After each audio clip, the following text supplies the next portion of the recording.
तो last episode के and पे हमने देखा था कि फर्स्ट ब्रदर जो होता है वो थर्ड से कहता है कि मैं यहाँ पर तुम्हें यह बात साफ बता रहा हूँ कि ये काम बिल्कुल भी नहीं करेगा। तुमने हमारे ऊपर इल्जाम लगाया, लेकिन मैं तुम्हें यहाँ पर से घसीटता हुआ सीधा लेकर जाऊंगा डीमन आर्मी के पास, जाकर उनके सामने सारी बातों को क्लियर कर दूंगा और उसके बाद तुम्हें सजाए मौत दी जाएगी। जबकि हमारा थर्ड उसे कहता है कि अच्छा तुम्हें ऐसा लगता है, जबकि तुम यहाँ पर इस तरह की बातें कर रहे हो, इसका मतलब यह है कि तुम बहुत ज्यादा डरे हुए हो। तो ये बात सुनने के बाद फर्स्ट जो होता है उसके ऊपर अटैक कर देता है और कहता है कि अपनी बकवास बंद करो। तो वो उसके करीब जाकर उसे किक मारता है, जबकि हमारा हाजिन उसकी किक को ब्लॉक करता है और साथ ही वहां पर उसका प्रेशर महसूस हो रहा होता है। तो हमारा हाजिन कहता है कि इसके स्ट्राइक्स के अंदर वाकई में काफी ज्यादा दम है। ये बात तो वाकई में सच है कि ये अल्टीमेट डीमन राम में पहुंच चुका है और इसके अटैक्स जो है वो थर्ड और सेकंड और फोर्थ के मुकाबले में काफी ज्यादा बेहतर है। तो फिर साथ ही हमारा हाजिन कहता है लेकिन अफसोस कि मैं भी यहाँ पर अल्टीमेट डीमन राम में हूँ और मेरे स्किल्स इससे ज्यादा बेहतर है। इसी के साथ ही हाजिन उसके ऊपर अटैक करता है जिससे वो पीछे की तरफ गिर जाता है। तो पीछे हटने के बाद हमारा हाजिन उसे कहता है कि तुम यहाँ पर अपने ऊपर कुछ ज्यादा भरोसा करते हो। तो फर्स्ट उसे कहता है कि इस बात का क्या मतलब है। तुम्हारा हाजिन उसे कहता है कि थोड़ी देर पहले तुमने यहाँ पर कहा कि तुम्हारी मार्शल आर्ट्स मेरी मार्शल आर्ट से बेहतर है,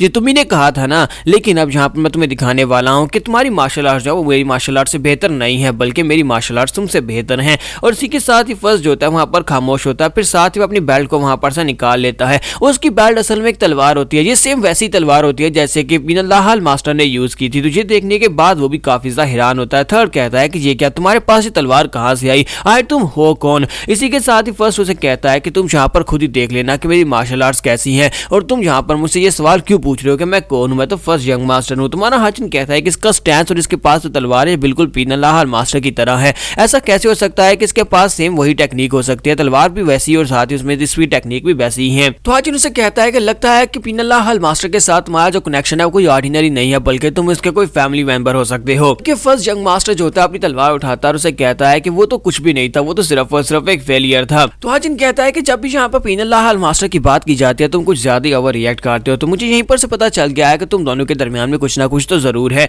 और इसी के साथ ही थर्ड फर्स्ट जो होता है वहां पर अपनी तलवार को घुमाकर हाजिन के ऊपर एक अटैक करता है। तो उसका फर्स्ट का जो अटैक होता है वो पिनल्लाहल मास्टर के अटैक से बहुत ज्यादा पावरफुल होता है, वो पीछे काफी सारे पेड़ों को भी काट देता है। तो हाजिन कहता है कि इसकी तलवारबाजी की टेक्निक जो है ये पिनल्लाहल मास्टर की टेक्निक से काफी ज्यादा बेहतर और काफी ज्यादा डिस्ट्रक्टिव है। तो इसका मतलब यह है कि मुझे यहाँ पर इसे उसी तरह से ट्रीट करना होगा जिस तरह से मैंने पिनल्लाहल मास्टर को हराया था। और इसी के साथ ही हाजिन जो होता है पीछे की तरफ जंप करता है। जंप करने के बाद हवा में इसी पीछे की तरफ मुड़ता है और उसको एक जबरदस्त किक मारता है। वो उसके मुंह पर एक किक मारता है लेकिन वो उस किक को ब्लॉक कर लेता है। फिर साथ ही अपनी तलवार लेकर फिर से उसे स्टैब करता है। जब वो सामने की तरफ स्टैब करता है तुम्हारा हाजिन जंप करके उसकी तलवार के ऊपर खड़ा हो जाता है। तुम्हारा हाजिन उसे कहता है कि पावरफुल स्ट्राइक जो है ये काफी ज्यादा इंप्रेसिव है, लेकिन अफसोस कि तुम यहाँ पर इन स्ट्राइक्स के साथ मुझे तो बिल्कुल भी नहीं हरा सकते। तुम्हें पता है कि नॉर्थ की साइड के ऊपर एक बहुत ही पावरफुल असैसिन हुआ करता था जिसे डेथ लॉर्ड कहा जाता था, वो भी यहाँ पर असैसिन्स की रैंकिंग में टॉप 10 में से 3 के नंबर पर आता था। ये बात सुनने के बाद फर्स्ट उसे कहता है कि मैं किसी असैसिन को नहीं जानता, ना ही मैं यहाँ पर डेथ लॉर्ड को जानता हूँ, तुम क्या बकवास कर रहे हो।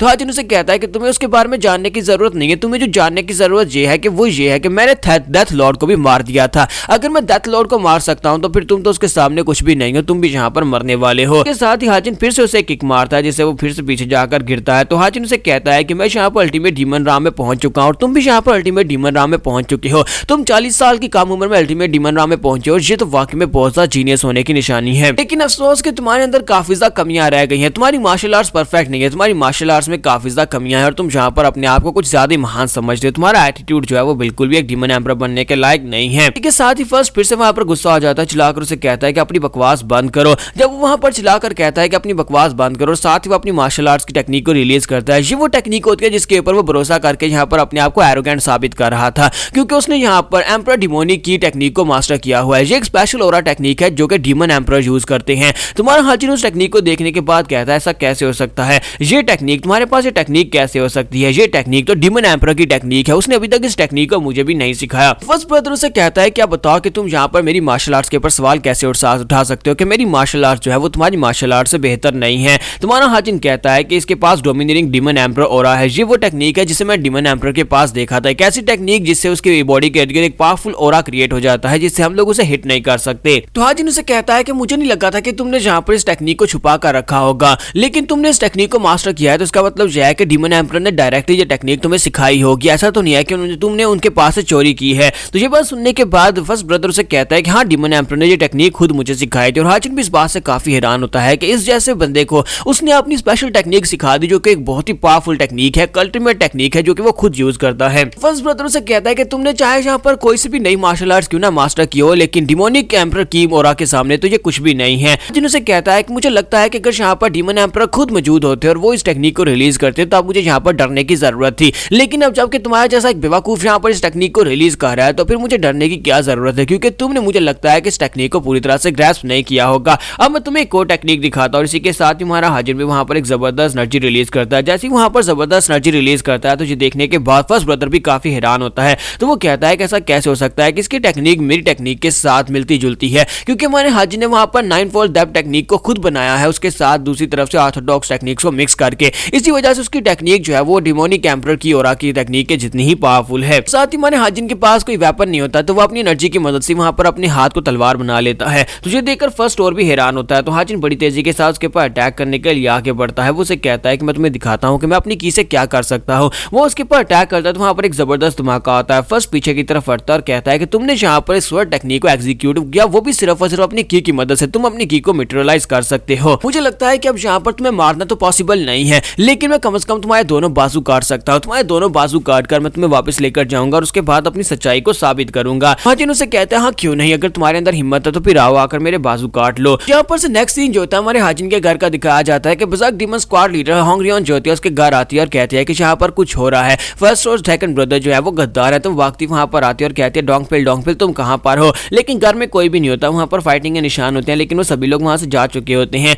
तो होंगरियन कहती है कि यहाँ पर हुआ क्या था, यहाँ पर क्या हुआ, लगता है जैसे यहाँ पर फाइट हुई है और घर पर कोई भी नहीं है, नौकरानी भी यहाँ पर नहीं है। तो उसे वहां पर साइड के ऊपर हमारे हाजिर की तलवारें दिखाई देती है। तो वो कहती है किस किस्म का तलवार बाज है, अपनी तलवारें हमेशा यहाँ पर छोड़कर चला जाता है। तो वो उसकी तलवारें वहां पर से उठा लेती है और उसकी तलवारें उठाकर वहां पर से हाजिर की तरफ भागना स्टार्ट करती है। जबकि इस वक्त कल्ट के अंदर एक उधम मचा होता है। सभी लोग वहां पर कह रहे होते हैं कि सेकंड यंग मास्टर यहाँ पर है। उसे वो सेकंड यंग मास्टर नहीं बल्कि अभी गद्दार कह रहे होते हैं, क्योंकि वो डीमन आर्मी के सोल्जर्स को मार रहा होता है। उसमें से कुछ सोल्जर्स को उसने मार भी दिया होता है। यहीं पर दो एल्डर्स को दिखाते हैं जो कि ऊपर खड़े होते हैं एक माउंटेन के ऊपर। तो वो दोनों ऊपर खड़े बातें कर रहे होते हैं। एक कहता है कि तुम्हें वाकई में लगता है कि सेकंड यंग मास्टर यहाँ पर गद्दार है? अगर वो गद्दार नहीं भी था लेकिन अब वो गद्दार साबित हो जाएगा क्योंकि उसने यहाँ पर डीमन आर्मी के सोल्जर्स को मार दिया है। दूसरा एल्डर उसे कहता है कि लेकिन मुझे नहीं लगता कि उसके ऊपर गद्दारी का इल्जाम लगाना चाहिए। पहला एल्डर उसे कहता है लेकिन उसने डीमन आर्मी के लोगों को मारा है और मुझे लगता है कि ये भी गद्दारी है। और अगर यहाँ पर उसके ऊपर गद्दारी के इल्जाम साबित नहीं भी होते तब भी यहाँ पर थर्ड यंग मास्टर को इसका खामियाजा भुगतना पड़ेगा। और तीसरा एल्डर भी वहां पर पहुंच आता है और वो तीनों वहां पर आपस में डिस्कशन कर रहे होते हैं। वो लोग कह रहे होते हैं कि अगर यहाँ पर रिबेलियन ना भी हुई, यानी कि अगर ये गद्दारी नहीं भी है तब भी यहाँ पर अगर हमें बुलाया जाता है तो हम लोग तो सर्वेंट्स हैं, हमें उसी वक्त वहां पर जाकर उनको सबड्यू करना पड़ेगा, चाहे हमें first young master, second young master या थर्ड यंग मास्टर को क्यों ना पकड़ना पड़े। और इसी के साथ उन्हें वहां पर होंगरियन दिखाई देती है जो कि भागती हुई हाजिन की तरफ जा रही होती है। तो एक एल्डर कहता है कि देखो तो वहां पर जो बच्ची क्या कर रही है, लगता है कि वो यहाँ पर थर्ड यंग मास्टर के वेपन्स लेकर उसकी तरफ आगे बढ़ रही है। जबकि दूसरी तरफ जंगल में अभी भी वहां पर हाजिन और फर्स्ट यंग मास्टर दोनों की फाइट जारी होती है और दोनों एक दूसरे के ऊपर अटैक्स कर रहे होते हैं। और हाजिन को वहां पर डाउनफॉल होता है क्योंकि हाजिन के पास कोई वेपन भी नहीं है। पर तो अगली एपिसोड में देखेंगे जब हमारे हाजिन के पास वेपन आ जाएगा तो क्या वो यहाँ पर फर्स्ट ब्रदर को हरा पाएगा और दूसरी तरफ सेकंड ब्रदर का क्या बनेगा, क्या उसे गद्दार समझकर उसे मार दिया जाएगा। तो एपिसोड की एक्सप्लेनेशन अच्छी लगी हो तो कमेंट करके जरूर बताइएगा। वीडियो को लाइक करना मत भूलिएगा। Thank you.